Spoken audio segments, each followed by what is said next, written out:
Welcome, everybody, to Country Music News International. The boss just walked in. You're bothering me, man. No, you're all right. Just leave it on. We're having a good time. We got another great artist here at CRS in Nashville, and I was telling David Adam Byrnes that I'm just kind of an old conversationalist, and we just like to have a good time. And, you know, you got to watch this guy right here. He tries to slip in on you every now and again. We've met. I know exactly how he works. How you doing, man? Good seeing you. So, tell us a little bit about yourself, David. Yeah, I grew up in Central Arkansas. My mom and dad took me to my very first concert when I was 3 years old, and it was to see George Strait. And from that day on, that's all I wanted to do. I started playing like nursing homes when I was 5 years old, and doing that kind of deal. Got in high school, put a band together, and my parents forced me to do college, so that lasted a whole half a semester, and I packed up and I moved here when I was 19, and it was a really cool experience. Had a couple of record deals, got a Billboard Chart single, but at the end of the day, I love traditional country music, and that wasn't quite what this town was doing. So I finally, 5 years ago, I made the record I always wanted to make. I loaded it with fiddle and steel guitar, and moved myself to Texas, and I should have done it a long time ago. We've had 7 number ones in a row. We're about to have our 8th, and the only artist in the history of the chart to have every single song go number 1. And we stay busy on the road. There's no days off. Life's happening, getting engaged, getting married here soon. So it is one thing after another, but it's been a great ride so far.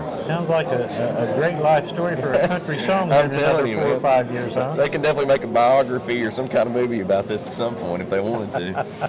So what is the latest song you have out right at the moment? So radio-wise, it's called Keep Up With the Cowgirl. It's sitting at number 4 on the Texas charts. But we, in the digital age, everything's different. So what we're experimenting with is we release a new song every single month leading up to an album release. So the Keep Up With the Cowgirl record itself came out back in the fall, but in the digital world, that means it's old. So we're already working on the next. We've had 2 just digital singles released, and the latest one's called She Don't, was just released about 2 weeks ago.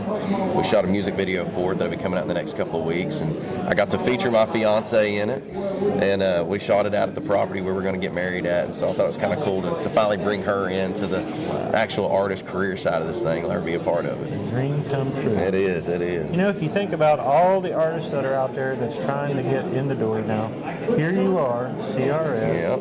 You got all these songs that are coming out. You're getting married. Everything's great. You know, life can be good if you want to make it that way. Absolutely. Well, good for you. Man, it is. There was definitely a lot of struggles to get to the point where we are now, and we still got a long ways to go. But it's a lot of. I keep saying that there's a light at the end of the tunnel. It might be a freight train, but at least I see something. So if people want to keep track of you and all these number ones and all the new music that's coming out, where do they go? So home base is davidadambyrnes.com, and then obviously all your social medias, all your music outlets, all you gotta do is type in my name and you'll find us. It's been a pleasure having you on Country Music News International. I haven't asked any of the other artists yet, but I'm going to ask you.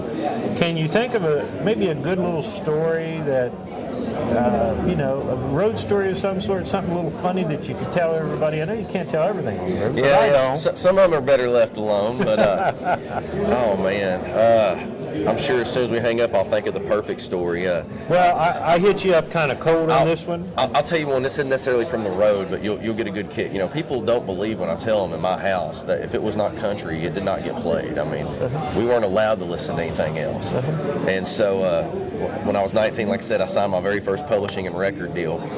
And they flew us out to Vegas to celebrate, to go see George Strait.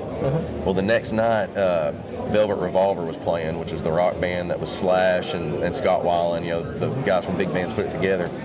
We ended up hanging out with those guys. I had no clue who they were. And people are freaking out trying to get in this booth. I remember Lee Bryce and someone, they're like, get us in. I'm like, who are these people? I don't even know. I was way too sheltered. So just something to kind of, funny-wise, I get a good laugh out of that now. I'm like, I partied with Slash and literally had no idea who he was. Wow. And out in Vegas, that's a world of its own. That was coming from small-town Arkansas to that was very much an eye-opening experience at that age. Just think of all the experience that you get. Man, I've done a lot of growing up. There ain't no doubt about that. Well, David, thanks so much for being on Country Music News International. Appreciate you having me, brother. DavidAdamByrnes.com. keep an eye on this guy. You never know where he's going to be or what's going on. For more country music news and bluegrass as well, you can always check out countrymusicnewsinternational.com. We're here in Nashville, Tennessee. I'm Big Al for Country Music News International.